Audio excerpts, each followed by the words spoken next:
I'm here at one of Washington's most prestigious foreign policy think tanks, the Carnegie Endowment for International Peace, which is celebrating its centenary this year. With me is a panel of top Carnegie analysts and an invited audience.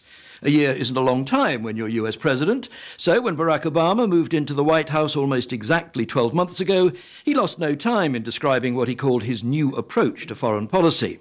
This is how he spelled it out to staff at the State Department just 2 days after his inauguration.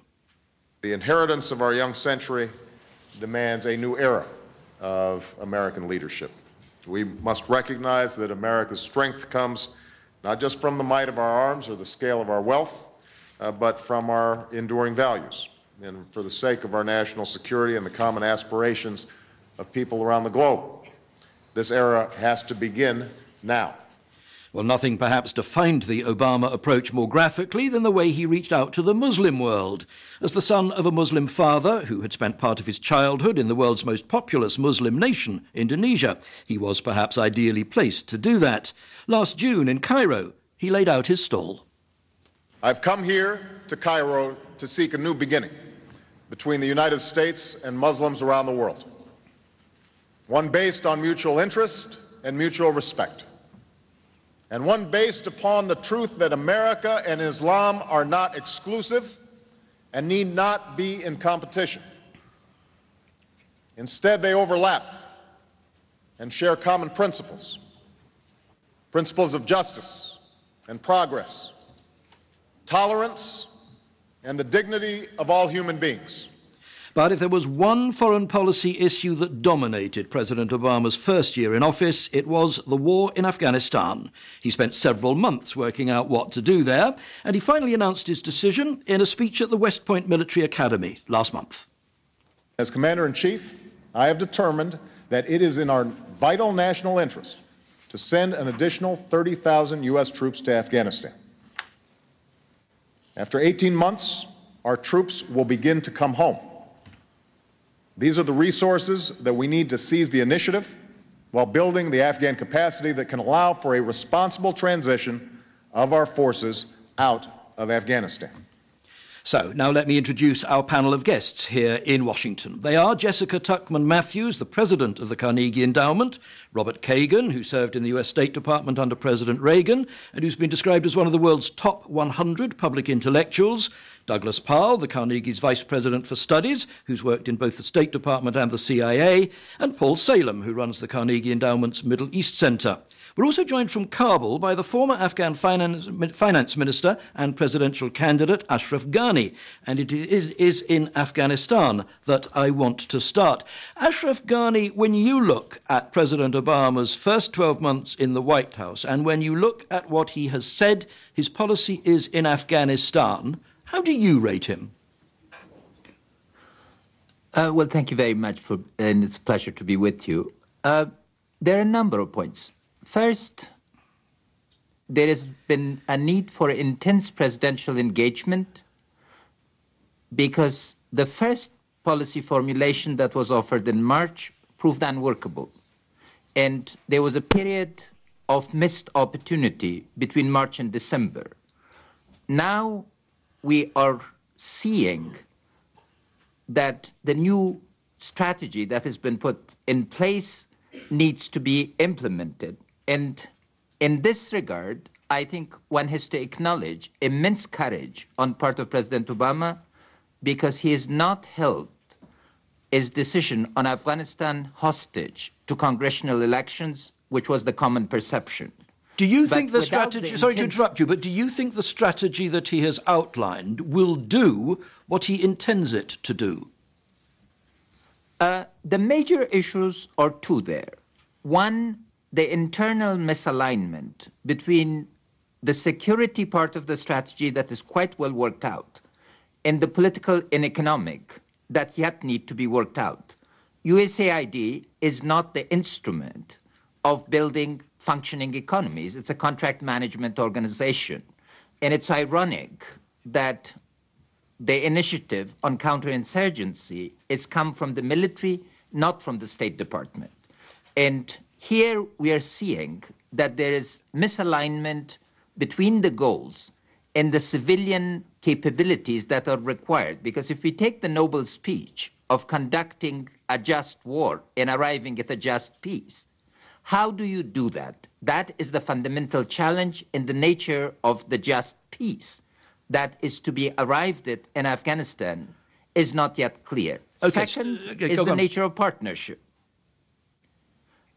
Yeah, go on. President Obama is two very difficult partners, one in Pakistan, both in the military and the intelligence services that have been dominating policymaking, and the other in Afghanistan, a government that has not had the capabilities to be able to focus and come to terms with the 18 months duration. So that is the challenge of partnership, and then we need to take account of the reaction of the insurgency that is not national but regional and global. And because of this, there is uncertainty regarding how the strategy would unfold. And I think it is going to require fairly intense presidential engagement in the year to come to steer this process through. Okay, stay there with us for 1 second. I want to turn to Jessica Matthews here in Washington. Do you think President Obama has now embarked on a policy in Afghanistan which will do both what his administration wants it to do and what the American people want it to do? I doubt it. I think that what was clear from the outcome of this rethink was that if you put together the military situation in Afghanistan with a sanctuary across the border in Pakistan, with the political situation in Kabul where you have a government that has neither competence nor legitimacy, and the political constraints here at home, that Obama had no good choices. What he did was to pick a middle ground, to redefine victory, to lower the goals, to try to buy time to make the situation there better. But nuance is a very hard sell in this country these days for anything, much less a war. And I had an old boss, a great politician, who used to say that the middle of the road is where you find the dead animals. And it may be the right place, but it's politically a very dangerous place. And I think that though he made some adjustments in the strategy militarily, he didn't make enough. So I fear, Robin, that Afghanistan could easily become the defining issue of Obama's presidency, and if that happens, it's likely to be a tragedy. Bob Kagan, you said when we spoke on a discussion like this a year ago, just before President Obama's inauguration, that you feared then that he was putting too much emphasis on winning in Afghanistan and that he would have to lower expectations. Do you believe he has now done that?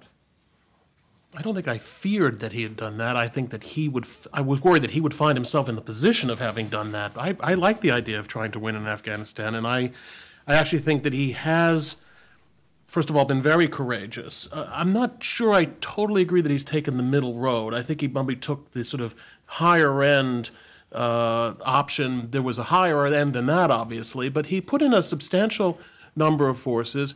I cannot predict the future. I'm more optimistic, perhaps, than Jessica is, that at least on the military front, that this could substantially turn things around. Now, that does not solve the political equation, although it helps, and it does not solve the problem of Pakistan. Although the alternative, and I totally agree with Jessica that there were no good choices here, the alternative, which I think some suggested that somehow we could sort of basically wash our hands of Afghanistan, I think that was really not workable. So he was in a bind, and I think he made a fairly courageous decision. Ashraf Ghani, there was an opinion poll published just a few days ago which suggested that more Afghans are now optimistic about their future than was the case a year ago. How much, if any, of that optimism do you think is due to a perception of what President Obama has now decided to do?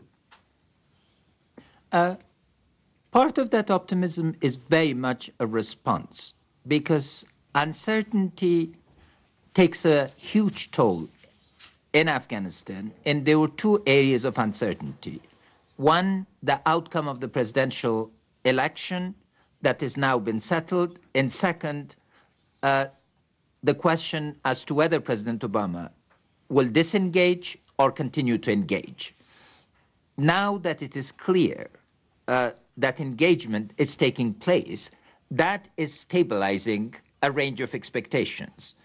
And simultaneously, compared to 2002, expectations in Afghanistan have been lowered very substantially. At that time, people really expected a major transformation because world leaders stood and made beautiful speeches without the corresponding mobilization of resources and strategies and vision. But the Afghans took them seriously. Now it's a very realistic, sort of sobering moment where the shift to responsibility to Afghan leadership, at least, has been put on the table very clearly and needs to be worked out. Okay, Ashraf Ghani in Kabul, thanks very much for that. I want to move on now to look at how Mr. Obama has dealt more generally with the terrorist threat. He said when he accepted the Nobel Peace Prize last month, and I quote, "I face the world as it is, and I cannot stand idle in the face of threats to the American people, for make no mistake, evil does exist in the world." Bob Kagan, it struck me when I heard those words that they could have been uttered by President Bush. Well, that's a very nasty thought for you to bring up. But look, the truth is they could have been uttered by practically any American president since the founding of the nation. Americans do talk in terms of good and evil, and a lot of people think it's about religion. It's really about they have a pretty binary view of the world in general. And so I don't find – what was interesting to me about President Obama's Nobel speech was how much it fit into a long tradition of American presidents talking about these kinds of issues. It did not represent a substantial departure from a long tradition, and I think as a result it was very well received. Jessica Matthews, did it strike you that when President Obama spoke on that occasion about the way in which he perceived the terrorist threat, he was essentially saying what any US president would have said? I think so. I think he's found about the right balance, which is to recognize to try to kind of lower the expectations that this is one of these historical waves that has swept over us. It's going to be a generation or two to burn out. It will only burn out when Muslim leaders make it burn out. He can't do that. What he can do is, and what we can do, is to fight it as well as we can, constantly improve bit by bit by bit, without throwing away the values that define us, that we hold dear, which is rule of law, due process of law, civil liberties, individual freedoms, and to project those values clearly to the world. I think he's gotten it about right, and we just have to be smart in this country at not defining success as perfection. There will be attacks, and that we have to recognize. Doug Powell, let me bring you in here. What's your feeling about the way in which Barack Obama has dealt with and has spoken about terrorism during his first year at the White House? Well, I think it was an important move to end the terminology war on terror, because it creates enemies where there aren't enemies, and it was getting in the way of what we need to do. But is that just terminology, or does it mean something more than that? Look, I think it's a symbol of a broader approach, which emphasizes not just the military response to the terrorist threat, but emphasizes as well and appropriately the intelligence and police work that's necessary over decades, as Jessica just said, to deal with this problem. So you think there is more of a recognition of that part of the fight, if that's what it is, than that was the case before? I do. I believe that's right. Bob Kagan, do you? Well, no, not especially. And I think, what's interesting about, if you look objectively what the Obama administration has done, they have ramped up the military aspect of the war on terror. They've increased the forces in Afghanistan. They've substantially increased the drone attacks in Pakistan. There's a lot of kerfuffle in the United States about what happens to captured terrorists when they enter the American legal system. The Obama administration, to some extent, is obviating that problem by assassinating them more frequently than the Bush administration was. So I think whatever else is true, The Obama administration has not in any way diminished the emphasis on the military, and arguably in some areas has increased reliance on the military. You're listening to The World Tonight with Robin Lustig at the Carnegie Endowment for International Peace in Washington. When I was here just a year ago, I spoke to Zbigniew Brzezinski, who was President Jimmy Carter's national security advisor back in the 1970s, and he was also an advisor to Barack Obama during his presidential campaign. I've been speaking to him again 1 year on to see what he makes of the president's record so far. First of all, he did deserve the Nobel Peace Prize because he redefined America's policy, America's relationship with the world, in a very broad sweep and in a historically very timely and relevant fashion. But when it comes to actual implementation, I think one has to acknowledge the fact that he has been bogged down. He has not been as actively decisive as one would wish, and he has faced enormous domestic difficulties stemming from the financial crisis and also from his very ambitious healthcare program. And that has slowed him down quite a bit. Let's look at a couple of specific issues. The overriding one, of course, is Afghanistan.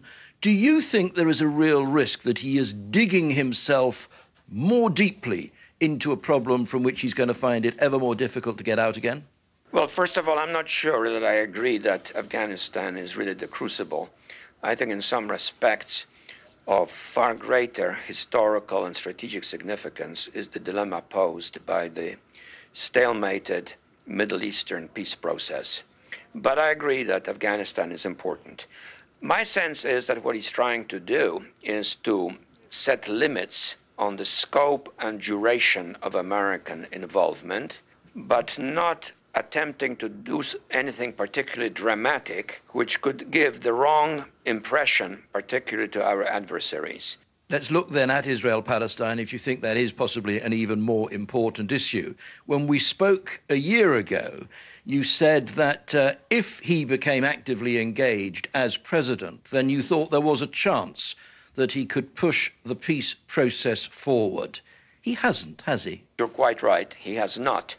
I assume the reason for that is largely because of the dilemmas he has faced with the U.S. Congress. But we'll know fairly soon, because I think unless he moves in the course of the next 2 or 3 months, then I think the opportunity to make any progress will have been missed. If there is then still a question mark hanging over how much Barack Obama is going to be able to achieve in the foreign policy sphere as president, we're now 1/4 of the way through what may be his first term, what may be his only term of office. How long should we give him? It seems to me that this is the year in which he has to prove himself.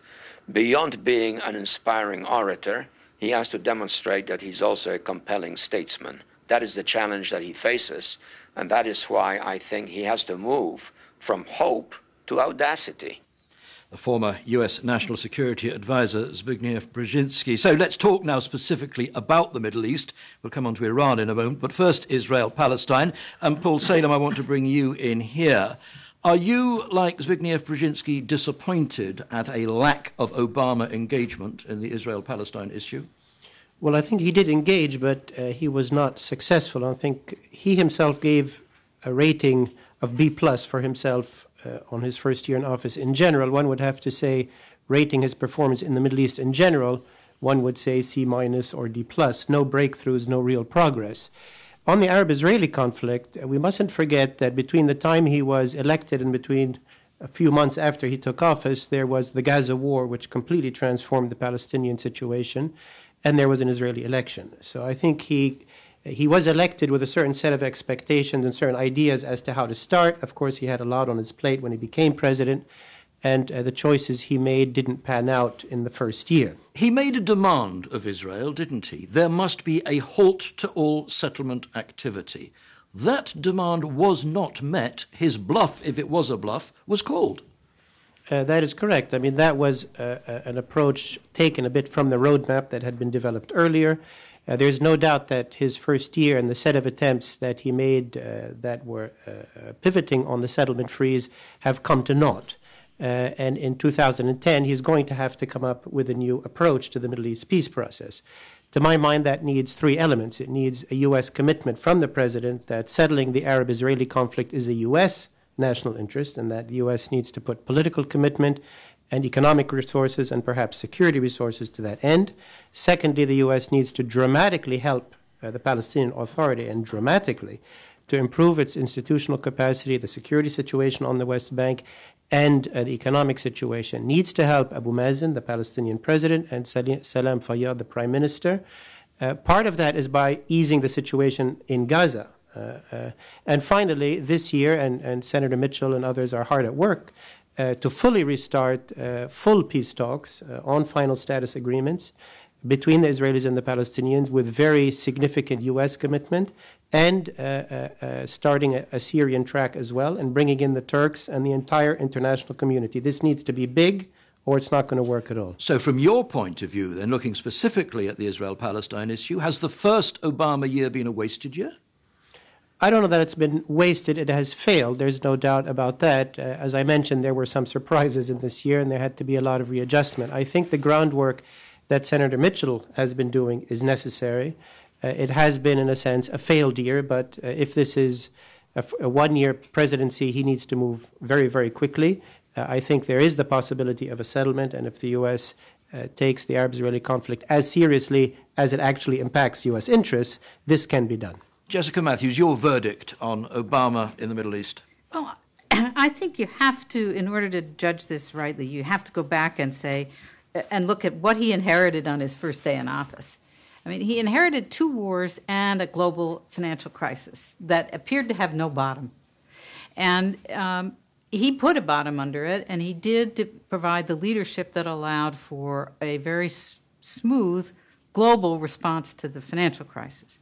He also has, I think, given us a very important earlier deadline for withdrawing from Iraq, which I personally believe was the right thing to do. So I think in trying to judge whether he achieved enough in the Middle East, you have to look at the total number of priorities he faced. I think he inherited the toughest international inbox since Harry Truman, without question. And he had to make some choices. Now, he made a mistake in laying down a very clear challenge to the Israelis and then backing down. And I think if he doesn't step back up in 2010, then he has no hope of leaving a positive legacy there. Bob Kagan, let me move you on to the Iran issue, because Mr. Obama, when he came to office, promised a very different approach to his predecessors. He said he was open to reaching out to the Iranians. Has any of that, in your view, paid any dividends? I think it has paid dividends because it has revealed how completely uninterested in negotiations the Iranians are. And I think that is, in fact, a useful thing to have done. Nobody doubted President Obama's sincerity in terms of the opening that he offered to Iran. He was extremely patient, to the point where his critics said he was far too patient.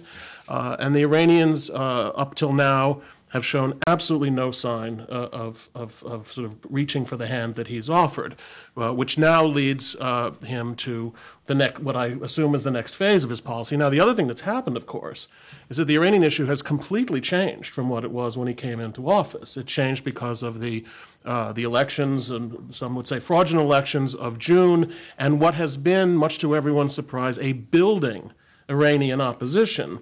And now I must say the question that faces the Obama administration is not simply, or perhaps even primarily, about nuclear issues. The question is now, what can or should the United States and other countries around the world do to help produce a more legitimate and more democratic government in Iran? Paul Salem, what's your verdict on the way in which Mr. Obama has handled Iran? I think a very positive verdict in this way that he's handled it. The outcome in terms of any breakthrough on the nuclear issue has not occurred. But I think President Obama, by taking an open and soft approach to Iran, unlike the rhetoric that was included in the Bush administration, the axis of evil, Whereas sort of that very harsh rhetoric sort of made the Iranian factions and groups hang together. The soft approach shows the fissures within the regime itself and, of course, between a large cross-section of the population and the regime itself. And allowed them to emerge in Jessica the election. Matthews. Right? Absolutely. Right? Yeah. Say that again, Jessica. That softer approach Paul is describing allowed those fissures to emerge in the election. I think Obama's probably biggest impact on Iran this year was that his policy did have a great deal to do with what happened on June 12th. Absolutely. Right? I think had there been a different approach from Washington at the time, the demonstrators could not have had the same level of comfort.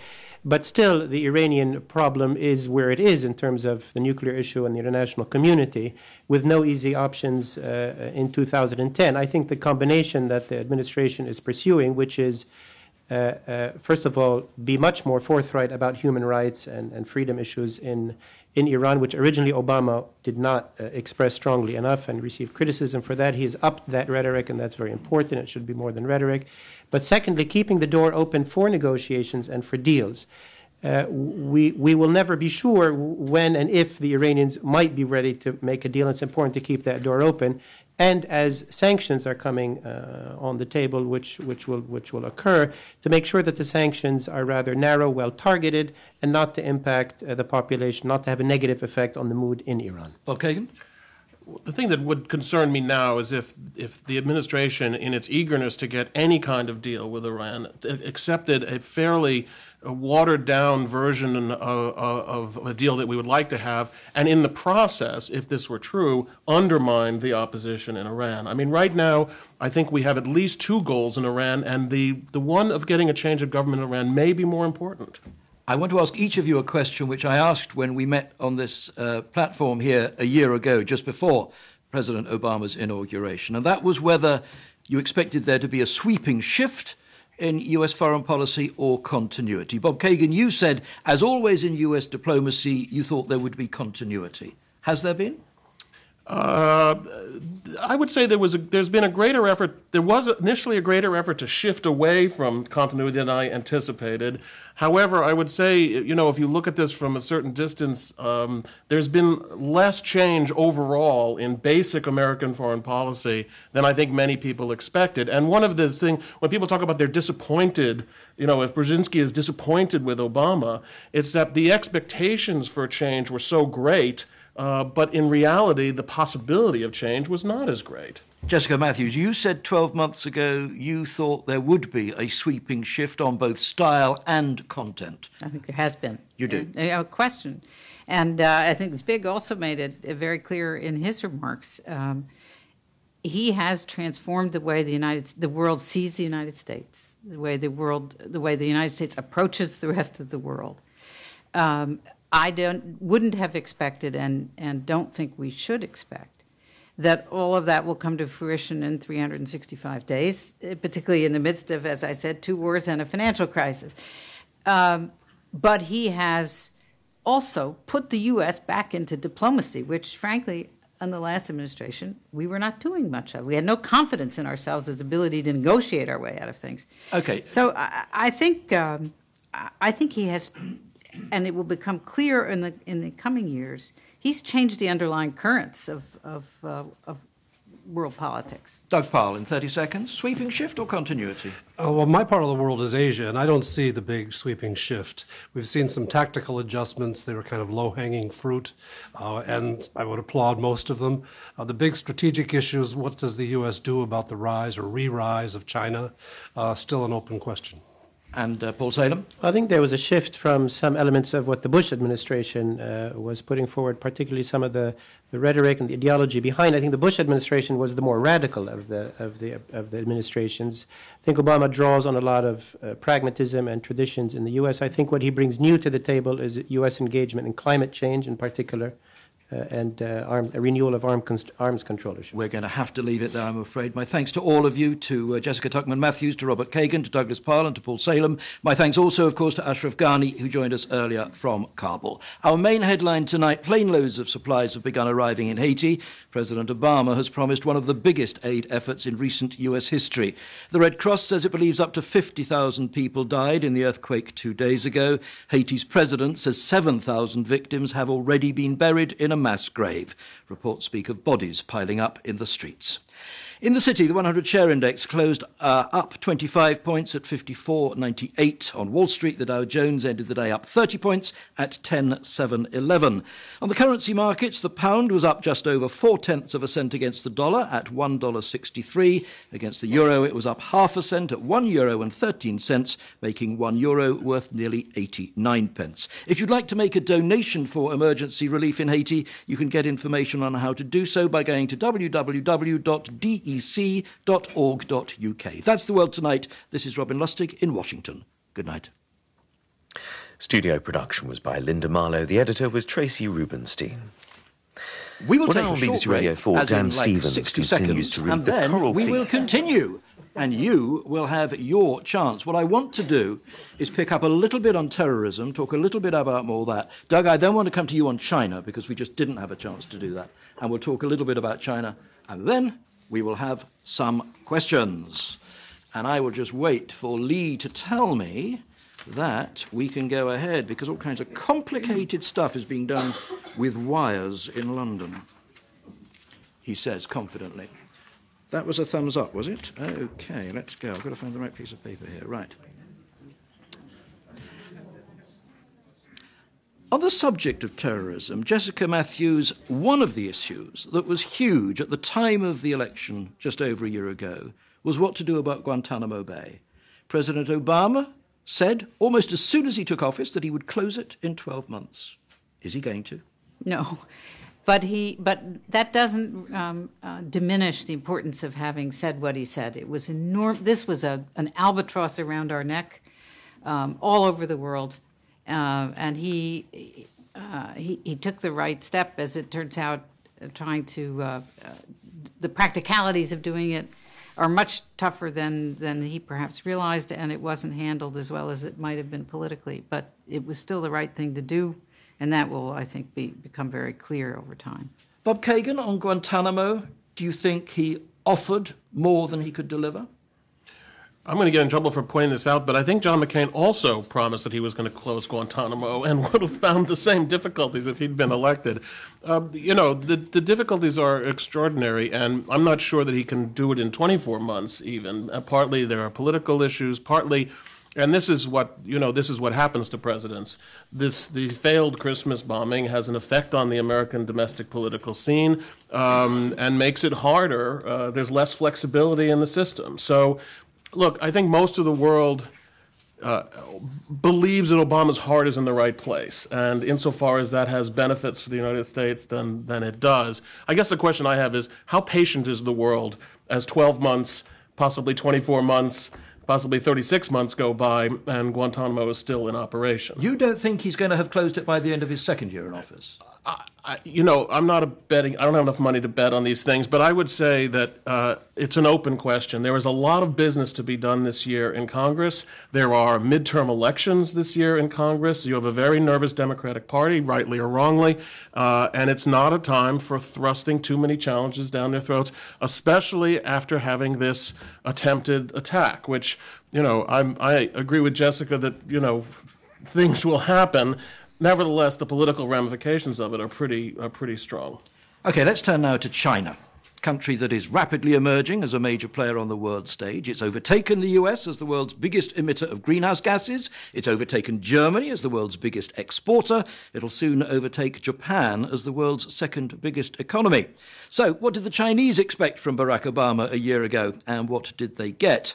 This is the verdict of the China scholar Professor Steve Tsang at Oxford University. You won't hear that clip because we can't play it to you. But what he says is that the Chinese loved President Bush. They thought that everything that they got from Bush was just great.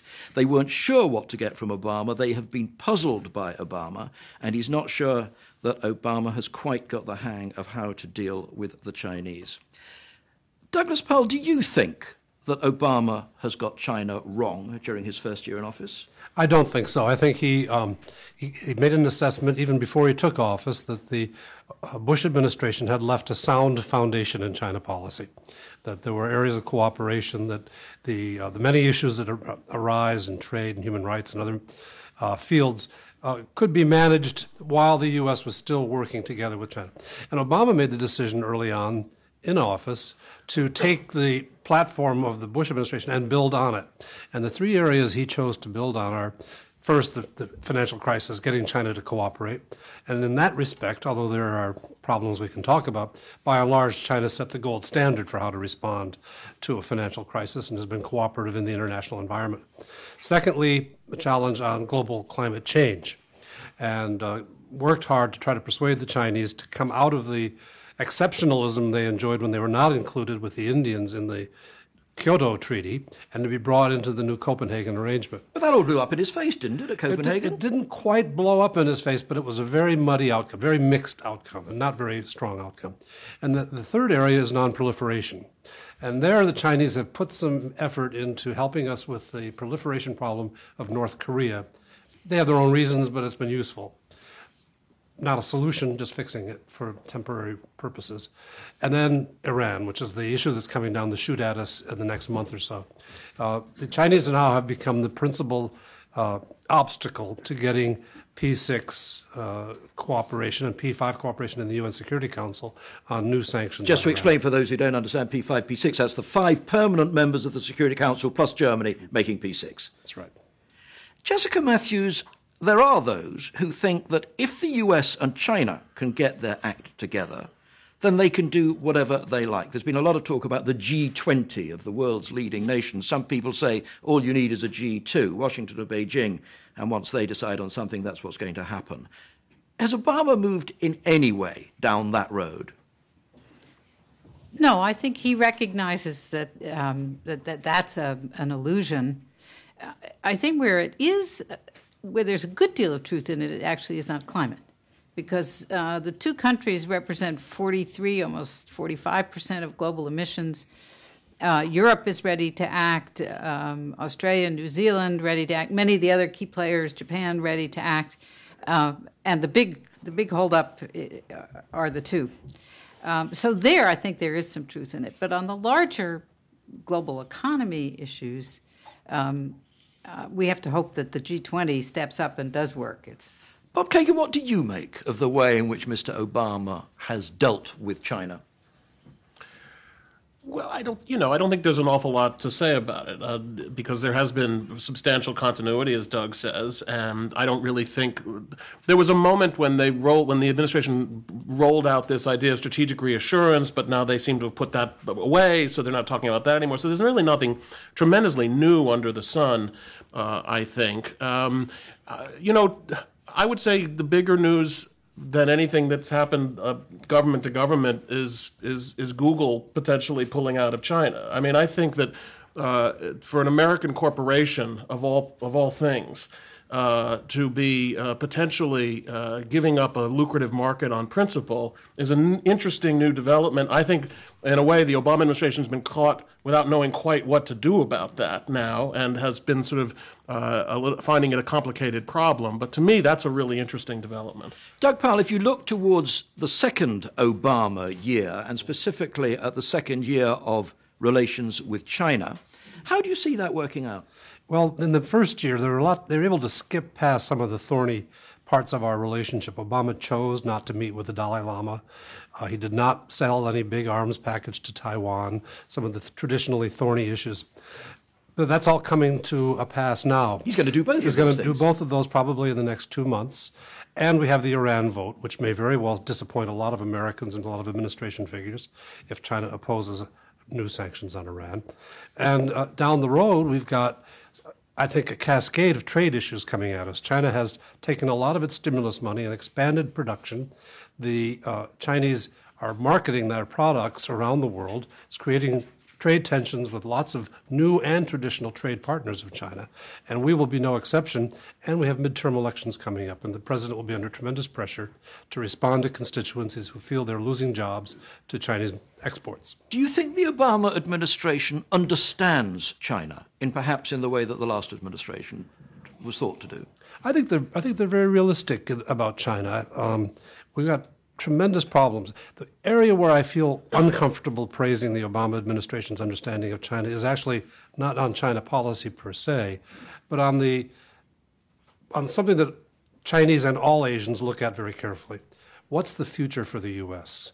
Is the U.S. going to keep redistributing its existing wealth, or is it going to remain an engine for tremendous future growth? They don't see that coming out of this administration. Now, we've talked about the need of Obama to focus on getting through the financial crisis. It is a little odd to explain to Asians why we're spending so much time building new entitlements on health care when we're in the middle of a financial crisis and we're already running up against Social Security indebtedness and Medicare bankruptcy. Jessica Matthews, is there a risk, do you think, that if there is not a coming together of views on climate change, for example, between Beijing and Washington, the Obama administration will be tempted to say, we'd love to go here, but the Chinese won't, therefore we won't? In other words, they'll blame China. Well, Congress will say it. And it will prevent any legislation on cap and trade and an energy climate. And that's bill. why it matters. And that is why it matters, because we're trying to negotiate a global climate agreement with 180 countries. Really, only 14 political actors, if you count the EU as one, matter. They account for 85% of emissions. Most of them are ready to act. The two I mentioned are not. And of the two, China is far more ready to act than the U.S. And so the reality is that the big block to coming to deal with this enormous threat is right here in this city. And and China is just a really easy excuse for Congress not to be willing to step up on this. We will stop there because it is time for the good folk down there to do their bit. Let's have some hands raised, please. We're going to get a microphone to you. Nobody on this side at all. As I said earlier on, I would be grateful if you would identify yourself and the institution, embassy, whatever, from which you come. Let us wait for the microphone. I will take you first here, then a gentleman there, and then a gentleman here. And I'll take three at a time. So bear with me 1 second because I'm going to introduce you in a second. I think it's time now to take some questions from our audience. So if I could see some hands, please. Yes, lady here. Hi, my name is Nikita Desai, and I'm from the NISA Center, affiliated with the National Defense University. In December, numerous U.S. government officials testified that South Asia, or particularly Afghanistan and Pakistan, is the epicenter of extremism.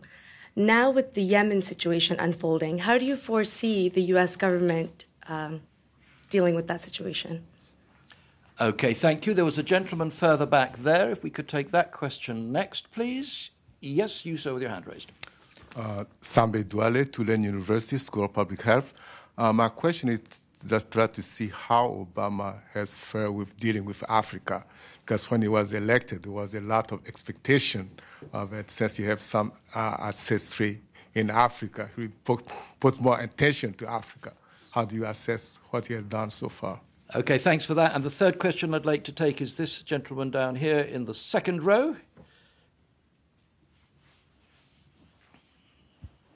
I'm Terence Taylor from the International Council for the Life Sciences in Washington, D.C. My question is about nuclear weapons policy in relation to would-be possessors and possessors. The President announced a substantial change in policy with a measured, if I might say, calibrated pathway to the total elimination of nuclear weapons, which is a huge change. But one is yet to see an actual impact on the ground. For example, in Iran and North Korea, are these problems so intractable, no matter who is in charge in the White House? Does it have to wait the resolution of domestic, political and economic issues? Okay, thanks for those three interesting questions there. Let's start with Yemen. Paul Salem, what do you think about the way in which Mr. Obama has so far talked about and dealt with Yemen, and what do you think he's going to do? Well, there was growing attention to Yemen even before the failed Christmas bombing, but certainly it has made it headlines, and it is something that the administration has to take much more seriously. And the administration has already indicated that they will be upping their military and economic support for Yemen. It's still something they're coming to grips with. Attention, of course, was focused elsewhere. Yemen is, of course, a very complicated place. However, it's not Iraq, and it's not Afghanistan, and it's not Somalia. I don't have the dimmest view of the situation in Yemen. There is a state there. It has limited capacities. It can be helped.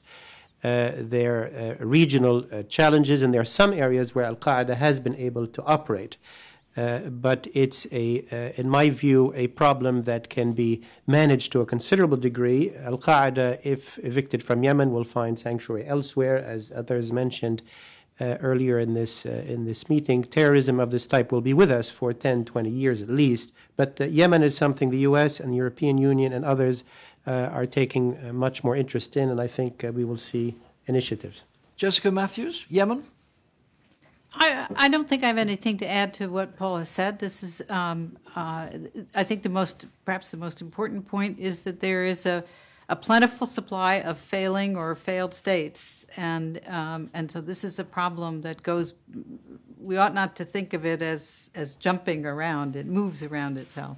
Let's move on to Africa then. Who wants to deal with why there may be a feeling of disappointment in Africa that the son of an African father, after all, in the White House, hasn't demonstrated a greater commitment to the continent of Africa? Jessica Matthews. It's 24 hours in a day. No time. I mean, really,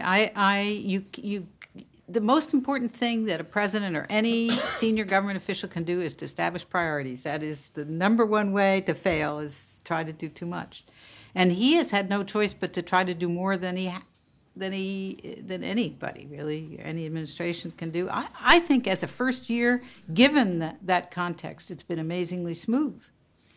Doug Powell, you got any thoughts? Well, I think, as I mentioned earlier, the Obama administration took a look at Bush's policy, and not only was China an area where they felt Bush had left a good foundation, they recognized that Bush had done pretty well in Africa as well. Specifically on AIDS. And so continuity was the emphasis, yes. And the Millennium Challenge Grant and support for reformist governments and the like. Africa's one of the few places where Bush's popularity ratings were in pretty good shape, actually. So Obama has nowhere to go but down, I'm afraid, after Bush, which is saying a lot. Now, nuclear proliferation was the third question. Who's going to take that one? Jessica. Well, you know, if we want the prime example of where there has been change rather than continuity, this is it. In his Prague speech last spring, he laid out an enormously ambitious, but I would agree with Terry, very well calibrated policy of a dramatic change that recognizes at last the needs, the imperative for us to strengthen the nonproliferation regime so that we now can deal with the biggest security threat we face, which is nuclear materials in the hands of terrorists. Because terrorists are undeterrable. They have no people to protect and they have no territory to protect. So that calls for change, and that will call for change on our part. Now, I think they have to say two things about it. One, the making the commitment to move ultimately to zero was an enormously courageous and I think correct, history will see it as correct, thing to do. But it makes the near term harder because a lot of people are going to oppose, whether it's the treaty with the Russians or the test ban treaty or other steps, not because they actually oppose those steps, but because they see any step as a step in a direction they don't want to end up in 30 years from now or 50 years from now. So there's a paradox there. He's got a lot on the table. He's got an agreement with the Russians, which I think will come to pass to get through the Senate. He's got the Comprehensive Test Ban Treaty, which he's promised to move aggressively on. He's got the Nonproliferation Summit coming up this year. He's got the Washington Summit on nuclear security. This is a huge year on this subject, and they've got an awful lot in process, but an awful lot at risk. Bob Kagan. I mean, I think aside from the sort of the gesture of declaring that goal, the problem is running into some very intractable realities, and they're not just congressional realities, which there will be, but there are global realities. Russia, for instance. Russia is happy to go down to a certain level. I assume they're happy. Well, eventually we'll see that they're happy to go down to certain levels. But Russia's strategy relies on nuclear weapons. And Putin made this very clear the other day when he said he doesn't want the Americans to have missile defense, because if Americans have missile defense, then they can do whatever they want, which is another way of saying we need our nuclear arsenal to deal with the Americans. I mean, some countries, Russia's one, China's another, will say, of course you want global zero, then you Americans have complete conventional superiority over the rest of us.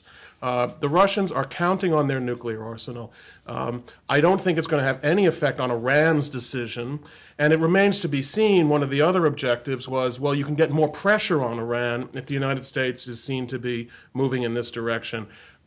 I remain to be persuaded, at least in the near term, maybe over 20 years this would have an effect. Unfortunately, the Iran problem is a near-term problem. So it's a very noble goal. And again, I guess I would have to say, McCain also talked about this in his campaign, but it would have been difficult for him too.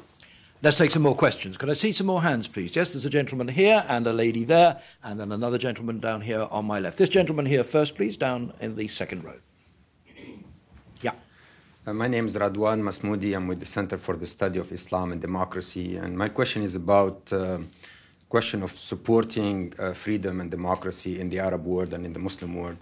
I think one of the main reasons for the disappointment in the Arab world with the new administration is that it has basically reverted to the old policies of supporting dictators, oppressive regimes in the Arab world. This, of course, has pleased the regimes, but really caused a lot of anger and frustrations with the people in the Arab world and in the Muslim world. And I think it's going to cause another wave of radicalization and extremism in the Arab world as people are struggling for peaceful ways to reform their countries and change the situation of their countries. So my question is, do you think the Obama administration is going to continue down this path? Or I think lately they've been talking more about human rights and democracy. Are they re-evaluating their policy toward the region? Okay, thank you. Yes, lady back here. Yes, thank you. My name is Caroline Scull, and I'm with CIPE, the Center for International Private Enterprise.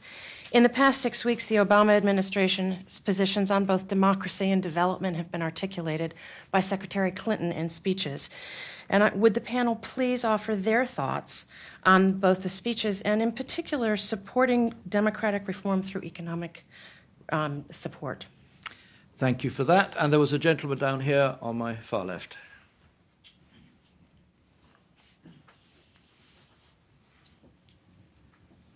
Thank you. My name is Raghubir Goyal from India Global Asia Today. Great show and great panel. My question is that now, Wednesday, President Obama will finish 1 year in office.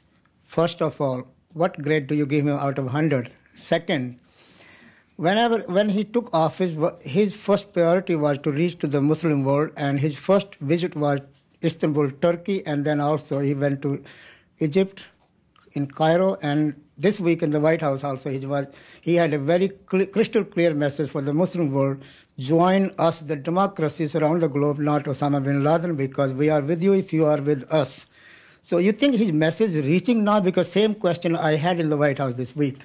Now, if he's reaching this message or not, whether he has to re-revise his message to the Muslim world for his second year in office, or where should he go from here? Okay, thank you for that. I'll take you in a moment, sir, but let's get some answers to that first of all. Democracy and freedom in the Muslim world, in a sense, it also is part of that last question that we just heard. Paul Salem? Well, I would agree that that's a feeling in the Middle East among reformers and activists, that they have not seen from the Obama presidency strong support for reform and for democratization in the region, rather a return to pragmatism and realism, some of which is welcome. I think the Bush administration got something right in saying that there is a link between high tension, some of it ends up in terrorism, and the presence of authoritarian regimes throughout the Arab world in particular. The way they went about addressing that obviously was very problematic. But is it enough to say that, or does something have to follow from that? Absolutely, something has to follow. Now, the challenge is well known, but I think the administration has to step up to that challenge. And it's twofold. The administration, like many U.S. administrations, has relationships with regimes in the region that it depends on to maintain peace treaties with Israel, and that it depends on for the war on terror, which, as Bob mentioned, is very much ongoing. The second aspect is that democratization in the region is often bringing Islamist groups to power, something that previous U.S. administrations were not comfortable with. The key is countries like Egypt. Egypt faces parliamentary elections and presidential elections in the next 18 months.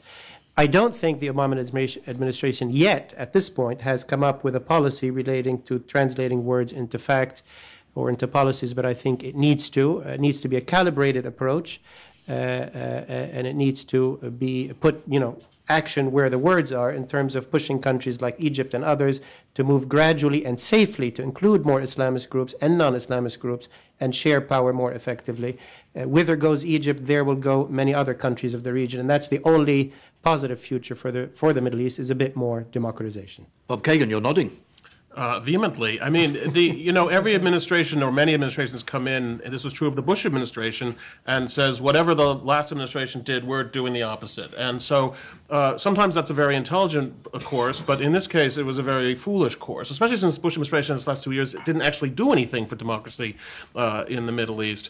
I'm hopeful that they will get over this. And do exactly what Paul is talking about. Egypt is critical, and Egypt is with us right here, right now. The early moves on the part of the Obama administration with regard to Egypt have all been bad. Democracy programs have been shut down. Kind words have been said about Gamal Mubarak.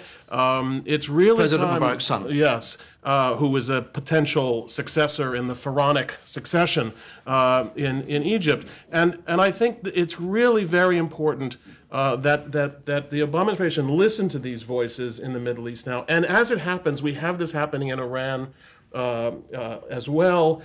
If we could have change in Iran and the administration move forward on Egypt, then the kind of radical transformation that the Bush administration talked about can actually be achieved on the Obama administration's watch, and wouldn't that be an irony? Paul? I would just... Okay, let's go. Jessica Matthews, first of all. Yeah. Now for a dose of reality. Okay. Thank you. No, I think if there was... it's clear that the Obama administration was ready to embrace Bush policies that it agreed with in China, for example, in Africa, as we discussed. This was an area where I think the whole democracy policy of the Bush administration in the Middle East was one that had to be dropped, because the Bush administration had made democracy promotion synonymous with forced regime change. And the whole region saw it that way, and with good reason.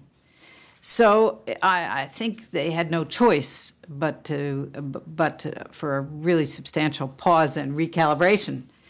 How I think also, though, that we saw under the Bush administration the real limits of what change the U.S. can induce in the Arab world, that modesty is really called for. And so I'm a bit skeptical of how far things can move. Paul knows more than I agree that the United States cannot induce, and certainly the Bush administration went overboard in many senses of the term, but the U.S., in its very strong relationships with these regimes on security issues and on peace with Israel issues, certainly has a lot of influence and a lot of leverage. In addition, a lot of the aid that it gives, military and economic.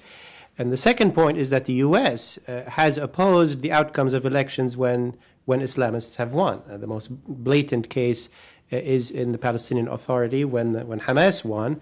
That was a grave mistake not to recognize in some shape or form the outcome of that election, and also to respond with horror when the Muslim Brothers in Egypt had somewhat of a showing.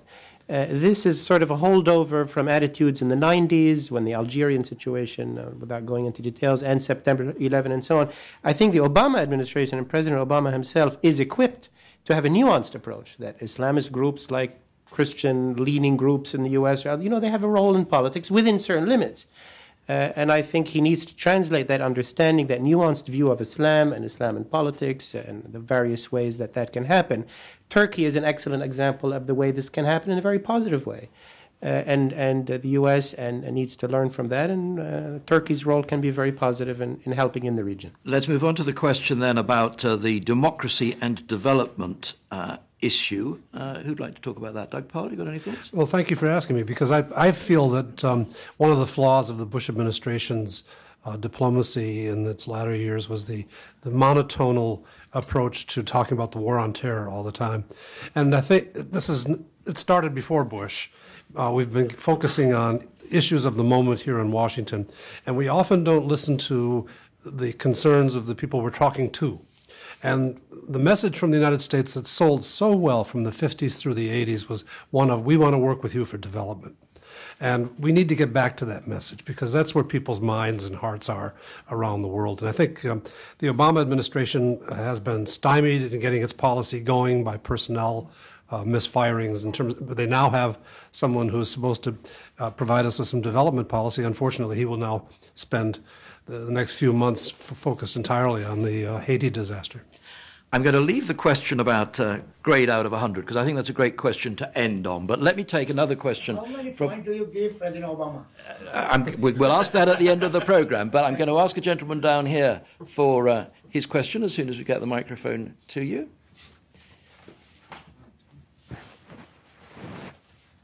Yes, sir.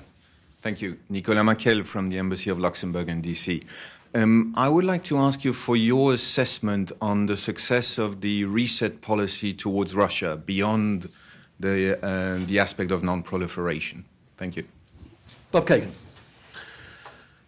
I'm generally unimpressed. I think that,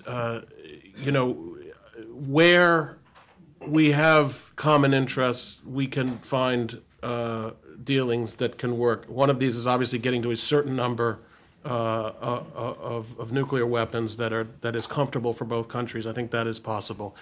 However, I think that the number of areas where Russia perceives that its interests are the same as the United States is very small. A lot of what the Russian regime, especially the Putin element of the Russian regime, is about, in fact, is demonstrating its ability to have a contested relationship with the United States. There is a general perception, at least the way the administration talks, that there's all kinds of zero-sum, we don't have to have a zero-sum relationship with Russia, but on issues like Ukraine, Georgia, Russia's desire for a privileged sphere of interest that carves into Eastern Europe, that is a zero-sum game. It's zero-sum for those countries out there that rely on the United States. That's one area. I don't expect great Russian cooperation on Iran, despite what President Medvedev sometimes says, partly because, and now Russia can hide behind China and they won't have to, look like they're a problem. But I have never seen why Russia has a particular interest in sanctioning Iran along with the United States. So I would say there are limited areas where the reset can function. What worries me about it are the things that we may be giving away in the process, and that has to do with the independent rights of independent countries in some cases. Jessica Matthews, reset relations with Russia. Obama inherited a relationship that was an empty shell, whose only content was mistrust, and where we had sort of train wreck after train wreck in the last year of the Bush administration. I think the Georgia-Ukraine issue is only a zero-sum game if you choose to want to make it that. I mean, this is precisely the kind of issue where what diplomacy is for, is for balancing two conflicting sets of goals. I think the relationship is on now a track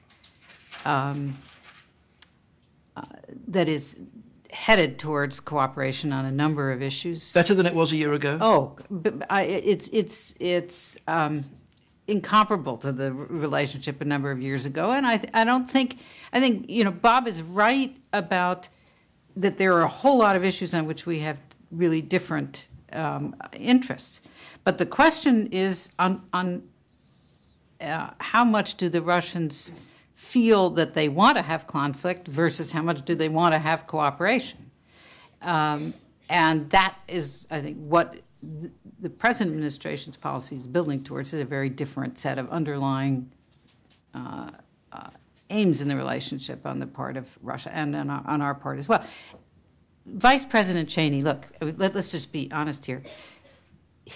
One of his principal goals in office was to stick his finger in the Russians' eye as often and as painfully as he could. And he did that to great effect on the U.S.-Russian relationship. Things are different. Let's then give Mr. Obama a mark, a grade, out of 100. He's been in office for very nearly 12 months. He has had a huge range of issues, both domestic and foreign, to deal with. Looking just at the foreign policy record, Doug Powell, grade out of 100. In the part of the world I focus on, which is East Asia, I would say he's in the 85 area. A lot remains to be seen to be giving. I mean, this is sort of like the interim grade rather than the end of the term grade. Okay, 85 in East Asia. Paul Salem in the Middle East. 75 in the Middle East, but it's still it's only a midterm exam, so he has time to very much improve his grade. Bob Kagan, global grade.